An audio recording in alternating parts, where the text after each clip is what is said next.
प्रभु यीशु मसीह के प्रिय और मधुर नाम में आप सबों को जय मसीह की। उम्मीद करती हूँ कि आप सब स्वस्थ होंगे, भले चंगे होंगे और प्रभु की महिमा में यूं ही आगे बढ़ते चले जा रहे हैं। आइए हम परमेश्वर के वचन से सीखेंगे। भजन संहिता की पुस्तक उसका 52 अध्याय, भजन संहिता की पुस्तक उसका 52 अध्याय को आज हम सीखेंगे।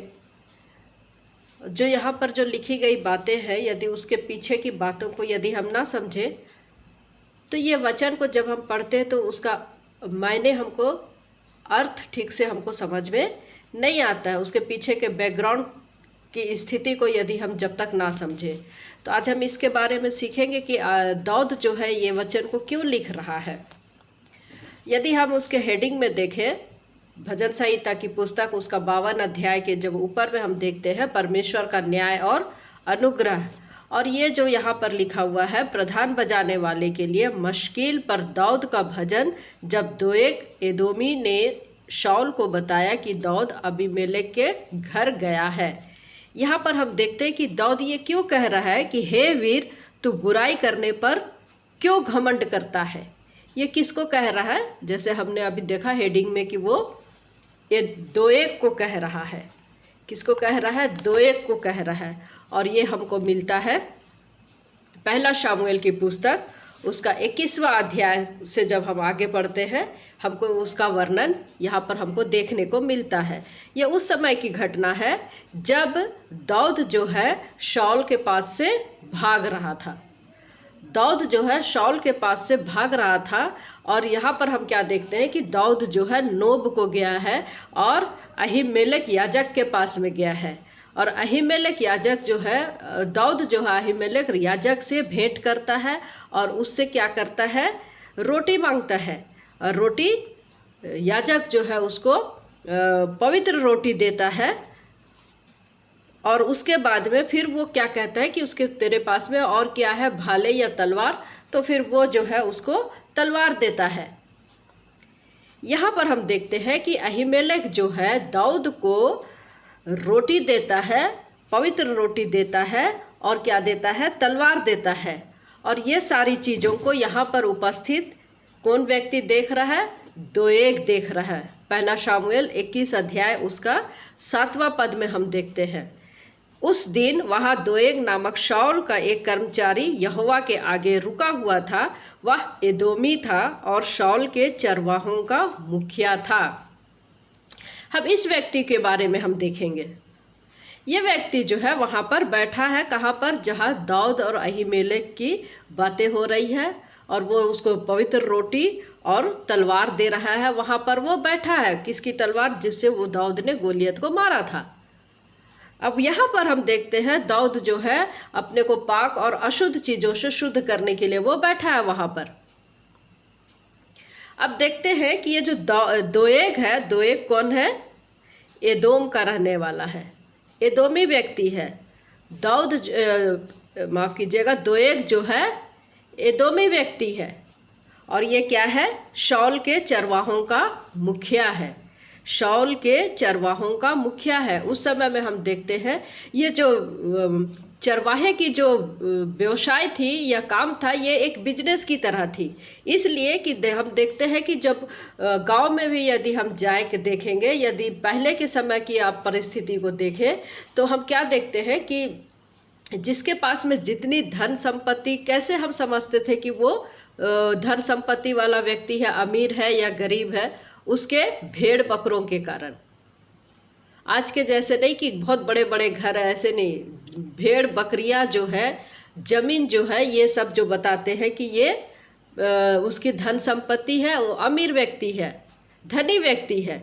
तो यहाँ पर हम देखते हैं कि शाऊल के पास में बहुत सारे भेड़ बकरियां हैं, राजा है, और साथ ही साथ उसके कई चरवाहे हैं। भेड़ बकरियों को चराने के लिए उसके पास में कई चरवाहे हैं। और साथ ही साथ हम देखते हैं कि चरवाहों का मुखिया, यहाँ पर चरवाहों का मुखिया कौन है? दोएग है।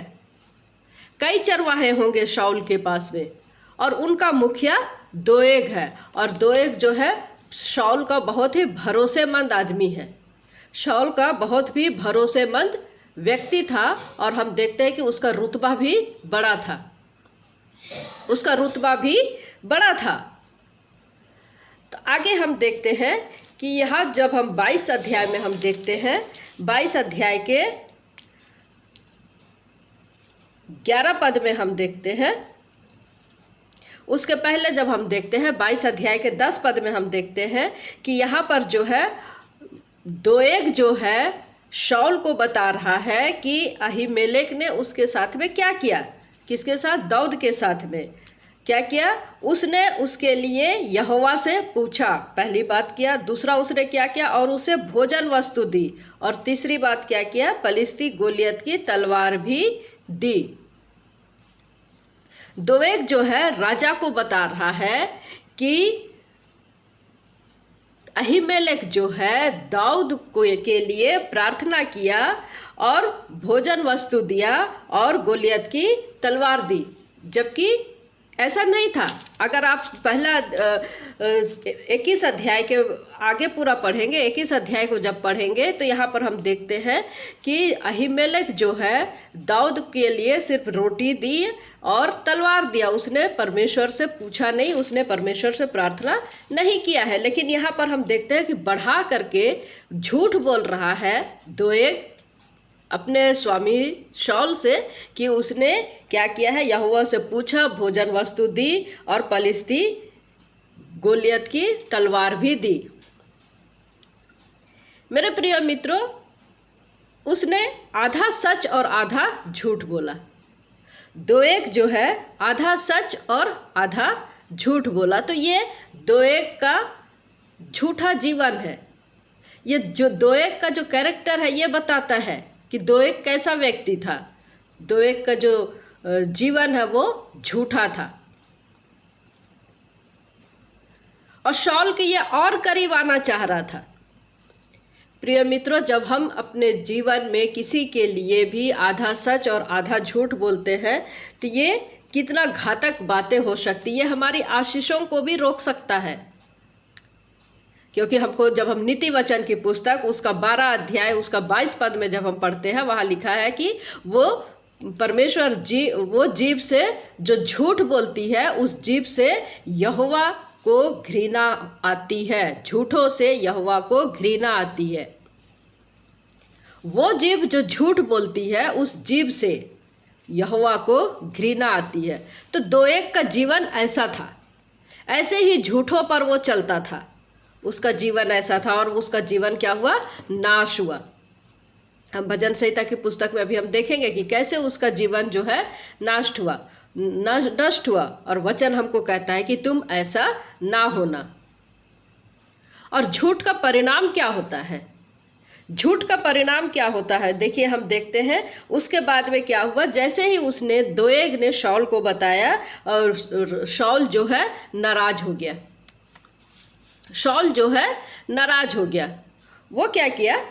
पद हम 11 में देखते हैं, 22 का 11 में हम देखते हैं। तब राजा ने अहीतूब के पुत्र अहीमेलेक याजक को और उसके पिता के समस्त घराने को अर्थात नोब में रहने वाले याजकों को बुलवा भेजा। शाऊल ने याजक को और उसके घराने को बुलवा भेजा, अहीमेलेक को बुलवा भेजा। उसने याजक की पद को उसने महत्व नहीं दिया, या परमेश्वर के दास को महत्व नहीं दिया। उसने परमेश्वर के दास की इज्जत नहीं की। यहाँ पर जब हम देखते हैं 21 अध्याय में हम देखते हैं, क्या देखते हैं? दाऊद जो है नोब को जा रहा है याजक से मिलने के लिए। और यहाँ पर हम देखते हैं कि शाऊल जो है अपने यहाँ बुला रहा है उसको, याजक को। वो रिस्पेक्ट नहीं कर रहा है परमेश्वर के दास का। मेरे प्रिय मित्रों, जब परमेश्वर ने अपने दास को रखा है, अभिषिक्त दासों को रखा है याजक के तौर पर, चरवाहे के तौर पर, आज हम भी देखते हैं कि कई हमारे अच्छे जो पासवान रहते हैं लोग उनकी इज्जत नहीं करते, रिस्पेक्ट नहीं करते हैं। और परमेश्वर का वचन हमको यहाँ पर सिखा रहा कि शाऊल ने कैसे उसका सम्मान नहीं किया। हम कई बार उनका आदर सत्कार नहीं करते हैं। मेरे प्रिय मित्रों, परमेश्वर के दासों का, परमेश्वर के चरवाहों का हमको आदर और सत्कार करना है, जो सच में परमेश्वर के दास है। क्योंकि परमेश्वर ने अपने दासों को हमारे लिए नियुक्त किया है, क्योंकि परमेश्वर ने अपने दासों को हमारे लिए नियुक्त किया है, उन पर अभिषेक हुआ है, हमारा भी अभिषेक हुआ है, किंतु परमेश्वर ने उनको चुना है, हमें भी चुना है, कलीसिया में उसने नियुक्त करके रखा है। 5 फोल्ड मिनिस्ट्री में हम देखते हैं। तो यहाँ पर हम देखते हैं कि दाऊद जो है नोब को जा रहा है याजक से मिलने के लिए, किंतु यहाँ पर शाऊल जो है याजक को बुला रहा है, वो नाराज है। किसके कहने पर? दोएग के कहने पर, क्योंकि दोएग जो है आधा सच बोला आधा झूठ बोला। उसका परिणाम क्या हो रहा है? पद 16 को हम देखते हैं। पद 16 में जब हम देखते हैं कि राजा जब पूछता है क्या तूने ऐसे ऐसे किया, तो वो बोलता है ऐसी कोई बातें नहीं है। 16 में क्या कहता है? राजा ने कहा, हे अहीमेलेक, तू और तेरे पिता का समस्त घराना निश्चय मार डाला जाएगा, निश्चय मार डाला जाएगा। राजा जो है अहीमेलेक से इतना नाराज है, वो गुस्सा है कि वो मार देना चाहता है, वो मार देना चाहता है। और उसके बाद क्या करता है? राजा ने उन पहरुओं से जो उसके आसपास खड़े थे आज्ञा दी, मुड़ो और यहोवा के याजकों को मार डालो, क्योंकि उन्होंने दाऊद की सहायता की है और उसका भागना जानने पर भी मुझ पर प्रकट नहीं किया। किंतु यहाँ पर हम आगे देखते हैं, परंतु राजा के सेवक यहोवा के याजकों को मारने के लिए हाथ बढ़ाना ना चाहते थे। याजक का मान सम्मान पहरुए कर रहे हैं, पहरुओं ने याजक को इज्जत दिया, शाऊल की आज्ञा को मानने से इनकार कर दिए पहरुओं ने। यहाँ पर हम देखते हैं कि शाऊल से बेहतर शाऊल अहीमेलेक और उसके घराने को और उसके लोगों को मारने के लिए वो तैयार हो गया, किंतु पहरुए तैयार नहीं थे और पहरुओं ने राजा की बात को भी मानने से इनकार कर दिया। और यहाँ पर हम देखते हैं कि राजा को भी इस याजक की आवश्यकता होती है, क्योंकि वो राजा है। याजक जो है अभिषेक, राजा को अभिषेक की जरूरत है और अहीमेलेक याजक है, वो बिचवाई कर सकता है। लेकिन यहाँ पर हम देखते हैं कि शाऊल जो है उसका मान सम्मान नहीं कर रहा है। पहरुए इस बात को जान रहे हैं, लेकिन शाऊल इस बात को नज़रअंदाज कर रहा है। मेरे प्रिय मित्रों, पहरुए राजा की बात को नहीं माने, परंतु उन लोगों ने परमेश्वर के वचन का आदर किया। राजा की आज्ञा से मानने के बजाय उन्होंने परमेश्वर के वचन को मानना उत्तम समझा। उसके बाद में हम क्या देखते हैं? पद जब 18 में हम देखते हैं, 22 के 18 में, तब राजा ने दोएग से कहा, तू मुड़कर याजकों को मार डाल। वो खड़ा है और वो बोल रहा है, वो झूठ बोल चुका है और वो क्या कर रहा है? तमाशा देख रहा है, सारी चीज़ों को वो देख रहा है। पहरुए क्या कर रहे हैं, राजा क्या कर रहा है। आज हमारे पास में कई ऐसे लोग होते हैं, आग लगा देते हैं और आग लगाने के बाद में तमाशा देखते हैं। यहाँ पर दोएग भी कुछ ऐसा ही कर रहा है, दोएग भी कुछ ऐसा ही कर रहा है। उसने आग लगाया और तमाशा देख रहा है, अब क्या होगा। अब यहाँ पर हम देखते हैं कि राजा ने दोएग को आज्ञा दिया कि मुड़कर याजकों को मार डाल। और तब उसके बाद में हम क्या देखते हैं कि दोएग जो है, तू मुड़कर याजकों को मार डाल। तब एदोमी दोएग ने मुड़कर याजकों को मारा और उस दिन सनी वाला एपोद पहने हुए 85 पुरुषों को घात किया। 85 पुरुषों को उसने घात किया। क्या सोच करके उसने घात किया? मेरे प्रिय मित्रों, शायद वो अपनी बढ़ोतरी चाहता था होगा, प्रमोशन चाहता था होगा, वो शाऊल के और भी नज़दीक आना चाहता था होगा।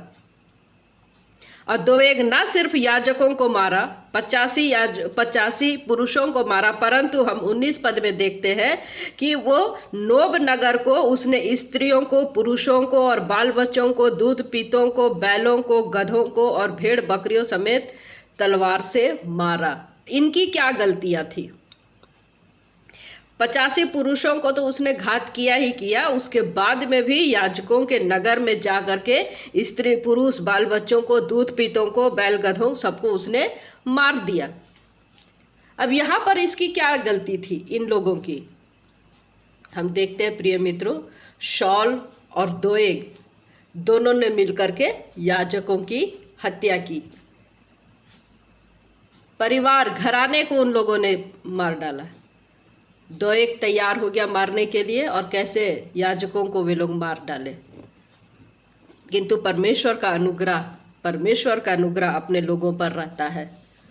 याजकों को उसने मारा, किंतु जब हम 19 पद में देखते हैं कि उसके परिवार को भी मार डाला। परंतु 20 पद में हम देखते हैं कि एक व्यक्ति बच निकला और उसका नाम था एब्यातार।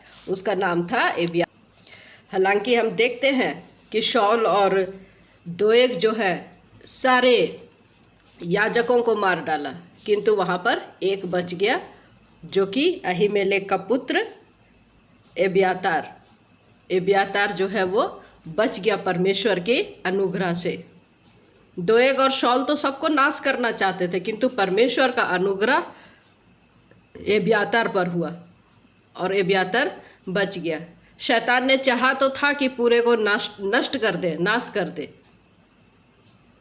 आज भी शैतान हमसे यही चाहता है, किंतु परमेश्वर की दया, परमेश्वर की अनुग्रह हमारे लिए, जो परमेश्वर ने आशा रखा है हमारे जीवन में, परमेश्वर हमारे साथ में रहता है। शैतान की इच्छा कभी पूरी नहीं होती है। परमेश्वर की योजना कैसे कार्य करती है यहाँ पर हम देखने पाते हैं। शॉल और दोएग ने तो सारे याजकों को मारने के लिए षड्यंत्र रचा था, किंतु परमेश्वर ने एक को बचाया और उस पर दया हुई, उस पर करुणा हुई, प्रभु का अनुग्रह उसके ऊपर में आया। एब्यातार भाग रहा है। और उसके बाद में जब हम 22 पद में पढ़ते हैं, दाऊद ने एब्यातार से कहा, जिस दिन एदोमी दोएग वहाँ था, उसी दिन मैंने जान लिया था कि वह निश्चय शाऊल को बताएगा। हम 21 पद में क्या देखते हैं? मैं 20 पद से पढ़ रही हूँ। परंतु अहीतूत के पुत्र अहीमेलेक का एब्यातार नामक एक पुत्र बच निकला और दाऊद के पास भाग गया। तब एब्यातार ने दाऊद को बताया कि शाऊल ने यहोवा के याजकों का वध किया है। दाऊद ने एब्यातार से कहा, जिस दिन एदोमी दोएग वहाँ था, उसी दिन मैंने जान लिया था कि वह निश्चय शाऊल को बताएगा। तेरे पिता के समस्त घराने के मारे जाने का कारण मैं ही हुआ। यहाँ पर हम देखते हैं कि एब्यातार जो है भाग रहा है और भागकर दाऊद के पास में गया और वो बताया। और जब उसने दाऊद को बताया, दाऊद को स्मरण आया कि तेरे पिता ने, अहीमेलेक ने जब मुझे रोटी दिया था, तलवार दिया था, उस समय में वो वहाँ पर था और मुझे उसी समय निश्चय मालूम पड़ गया था कि वो शाऊल को बताएगा। और देखिए यहाँ पर जो है ये सारी घटनाओं की जो हानि हुई, मृत्यु तलवार से जो मार डाले गए, इस सारी बातों का जिम्मेदारी वो अपने ऊपर में लेता है। क्या कहता है? मैं ही हुआ। तेरे पिता के समस्त घराने के मारे जाने का कारण मैं ही हुआ।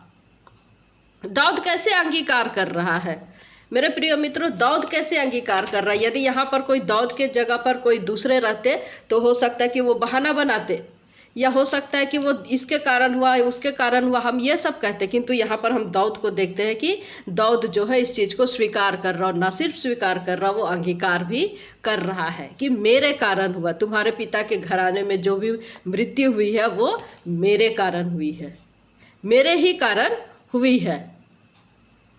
दाऊद ने किसी पर दोष नहीं लगाया, उसने कहा मैं ही पापी हूँ।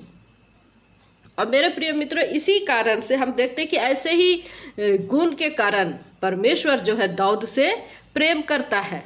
परमेश्वर जो है उससे प्रेम किया और क्या कहा कि ये मेरे मन के अनुसार है।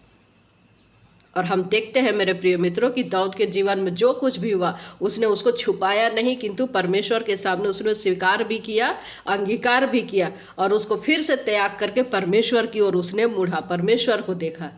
इसलिए हमको नीति वचन की पुस्तक 28 अध्याय उसका 13 पद कहता है कि जो अपना अपराध छिपा रखता है उसका कार्य सफल नहीं होता, परंतु जो उसको मान लेता है उस पर दया की जाती है। मेरे प्रिय मित्रों, जब हम परमेश्वर पिता से अपने अपराध को नहीं छुपा रखते हैं, परमेश्वर हमको देखता है, ऐसे लोगों को वो ऊपर उठाता। क्यों? क्योंकि परमेश्वर अनुशासित करने वाला परमेश्वर, वो हमको जीवन में कैसे हम आगे बढ़े इसके लिए वो हमको चाहता है कि हम जब हम गिर जाते हैं, हमसे गलतियां हो जाती तो हम अपने अपराध को लेकर के परमेश्वर पिता के पास में जाएं। अब वो हमको क्षमा करता, अपने बेटे के लहू के द्वारा हमको क्षमा करता और हमको अनुशासित करता है ताकि हम उसमें और अधिक हम आगे बढ़ सके। और यहाँ पर हम देखते हैं कि दाऊद क्या कहता है, तुम्हारे पिता के समस्त घराने के मारे जाने के कारण मैं ही हुआ। वो पूरी अपने ऊपर में लेता है। उसके बाद में जब हम आगे पढ़ते हैं 23 पद में, इसलिए तू मेरे साथ निडर रह, जो मेरे प्राण के ग्राहक है वही तेरे प्राण का भी ग्राहक है, परंतु मेरे साथ रहने से तेरी रक्षा होगी। यहाँ पर हम देखते हैं कि वे दोनों एक साथ रह रहे हैं। जो तुझे ढूंढ रहे हैं मारने के लिए वो मुझे भी ढूंढ रहे, तू मेरे साथ में रह। और मेरे प्रिय मित्रों, दाऊद जो है अबियातर के लिए आशीष का कारण हुआ, और वैसे ही अबियातर याजक भी दाऊद के लिए आशीष का कारण बना। दोनों एक दूसरे के लिए आशीष का कारण बने। दाऊद जो है अबियातर के लिए आशीष का कारण बना, और अबियातर याजक जो है दाऊद के लिए आशीष का कारण बना। शाऊल के पास में कोई याजक नहीं है, इस वक्त में शाऊल के पास में कोई याजक नहीं है, किंतु दाऊद के पास में याजक है। और याजक जो है राजाओं को अभिषेक करते थे, और ये अभिषेक के लिए याजकों का होना राजा के लिए बहुत आवश्यक था। और परमेश्वर ने दाऊद की संगति दिया अबियातर के साथ में, जबकि यहाँ पर शाऊल के पास में हम देखते हैं कि कोई याजक नहीं है।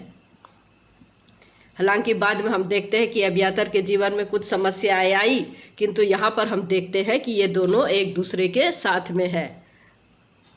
और ये घटना को देख करके, ये घटना का अनुभव को करके, और इस घटना के बारे में यहाँ पर हम भजन संहिता का 52 को हम देखते हैं कि दाऊद जो है दोएक वाली इस घटना को स्मरण करके वो यहाँ पर भजन संहिता 52 को वो लिख रहा है। वो दोएक के लिए कह रहा है, हे वीर तू बुराई करने पर क्यों घमंड करता है, ईश्वर की करुणा तो अनंत है। घमंड प्रिय मित्रों, हमको घमंड कई प्रकार की हो जाती है। हमको अपनी धन संपत्ति पे घमंड हो जाती है, हमको अपने सुंदरता पर घमंड हो जाती है, हमको अपनी कामयाबी पर घमंड हो जाती है। आजकल अब आप देखते हैं कि स्वयं की धार्मिकता पर हमको घमंड हो जाती है, सदुकी फरीसियों की तरह हमको घमंड हो जाती है। और वचन हमको कहता है कि क्रूस को छोड़ हमको किसी बात पर घमंड नहीं करना, क्योंकि प्रभु यीशु मसीह हमारे लिए अपने प्राण को दिए, मृतकों में से जी उठा और हमको उद्धार दे दिया। हम इस बात के लिए हम घमंड करें, उसके अलावा हमको किसी पर घमंड नहीं करना, क्योंकि यहाँ पर आगे कहता है, तेरी जीभ केवल दुष्टता गढ़ती है, शांत धरे हुए उस तरह के समान वह छल का काम करती है। जीभ क्या करती है? मारती है, घात करती है, घायल करती। तुम्हारे जीभ पर कोई कंट्रोल नहीं है। और याकूब की पत्री उसका 3 अध्याय में हम जीभ के बारे में पूरा पढ़ते हैं। अपने जीभ को वश में रखना, अपने जीभ को नियंत्रण में रखता है जो व्यक्ति रखता है वो सिद्ध व्यक्ति है, मैच्योर पर्सन है, और वही अपने पूरी देह को भी लगाम लगा सकता है। हम देखते हैं कि जीभ एक आग है, जिसके कारण हम देखते हैं कि संबंध टूट जाते हैं, परिवार टूट जाती है, मित्रता टूट जाती है, सिर्फ जीभ के कारण। मेरे प्रिय मित्रों, इसलिए हमको यहाँ क्या कह रहा है, तेरी जीभ कैसे दुष्टता गढ़ती है और तू झूठ से प्रीति रखता है, तू झूठ से प्रीति रखता है। हम जानते हैं कि झूठ का पिता कौन है? शैतान है। झूठ का पिता कौन है? शैतान है। यहाँ पर क्या कह रहा है कि तू भलाई से बढ़कर बुराई में और धर्म की बात से बढ़कर झूठ से प्रीति रखता है। दोएक से कह रहा है, कौन? दाऊद कह रहा है। और हम यूहन्ना रचित सुसमाचार 8वां अध्याय उसका 44 पद में कहते हैं कि जो झूठ बोलता है वो शैतान की ओर से है। हमारा परमेश्वर सच्चा है, और हम जिसको मानते परमेश्वर सच्चे है, मार्ग सत्य और जीवन प्रभु यीशु मसीह है। और जो झूठ बोलते हैं उनका अंत कैसा है? आग की झील है। हम कितनी आसानी से झूठ बोल देते हैं प्रिय मित्रों, कितनी आसानी से हम झूठ बोल देते हैं। पहला तिमुथी 5वां अध्याय उसका 13 पद कहता है कि लोग घर घर जा जा करके बातें करते हैं, बक करते हैं और घरों को तोड़ देते हैं। और हमको इसीलिए वचन हमको कहता है, इफिसियों की पत्री 4 अध्याय उसका 25 पद में कहता है कि तुम सच बोलो, अपने पड़ोसी से सच बोलो। हम कैसे सच बोलेंगे? क्योंकि जब हम मत्ती रचित सुसमाचार 12 में पढ़ते हैं, 12 का 34 में हम पढ़ते हैं कि जो मन में भरा है वही मुंह से निकलता है। तो हम आपको वचन को भरे, वचन जब हमारे हृदय में जाता है तो हमारा हृदय से आशीष की ही बातें निकलती है। और देखिए ऐसे दोएक के लिए और ऐसे लोगों के लिए वचन क्या कहता है पद 5 में, वो उसको नष्ट कर देगा, वह तुझे पकड़कर तेरे डेरे से निकाल देगा और जीवतों के लोक से तुझे उखाड़ डालेगा। कैसे झूठे लोगों को नष्ट कर डालेगा, उखाड़ कर फेंक डालेगा, निकाल देगा। ऐसे लोगों की अंत किस प्रकार से होगी? और जब उनको धर्मी लोग देखेंगे तो हंसेंगे। किंतु यहाँ पर हम देखते हैं कि दाऊद कह रहा है, मैं तो परमेश्वर के भवन में हरे जैतून के वृक्ष के समान हूँगा। जैतून का वृक्ष हजारों साल का रहता, वो हजारों साल जिंदा रहता, उसमें जैतून में तेल होता, उसके हर एक पार्ट्स जो है काम की है, औषधियाँ हैं। और ये ऐसे जैतून के तेल के समान में हरे भरे रहेंगे और वो लंबे समय तक जीवित रहेगा। जबकि जो झूठ बोलता है, दोएक जैसे व्यक्ति लोग उखाड़ फेंक दिए जाएंगे। लंबे समय तक कहाँ रहेंगे? परमेश्वर के भवन में रहेंगे और उसकी करुणा उस पर सर्वदा रहती, क्योंकि मेरा भरोसा उस पर है। दाऊद यहाँ पर हमको कह रहा है। मेरे प्रिय मित्र, देखिए कैसे वो हमको यहाँ पर बता रहा है कि जब मैं परमेश्वर के नज़दीक में हूँ, जब मैं उस पर अपने गुनाह को मानता हूँ, जब मेरे से गलती भी मैं उसको स्वीकार करता हूँ, परमेश्वर मुझे माफ़ करता है और फिर से हमको अपने समीप में आने देता है। उसका विनाश कैसे है, उसका दोएक का अंत कैसा है, किंतु मेरा अंत कैसा है, जो हमको 8 पद में दिखता है कि मैं तो परमेश्वर के भवन में हरे जैतून के वृक्ष के समान हूँ। हरे जैतून के वृक्ष के समान, जो लंबे समय तक जीवित रहता है। चाहे आंधी आती है, चाहे तूफान आती है, वो कभी डगमगाता नहीं है। हम नूह के जहाज के समय हम देखते हैं ना, जैतून पत्ती को लेकर के आया था कबूतर ने। तो जैतून का पर्वत, माफ कीजिएगा, जैतून का पेड़, जैतून के वृक्ष, परमेश्वर के भवन में हम उसके समान रहेंगे, परमेश्वर के साथ में, परमेश्वर की अनुग्रह में, जो सच का साथ देता है, जो सच बोलता है। और उस बात को यहाँ पर दाऊद जो है अनुभव कर रहा है। दोएक के जो अनुभव किया था उसको यहाँ पर भजन संहिता 52 दाऊद लिखता है। हे वीर, तू अपनी बुराई करने पर क्यों घमंड करता है? तू चाहे जैसा भी हो, मैं परमेश्वर के भवन में हरे जैतून के वृक्ष के समान रहूँगा।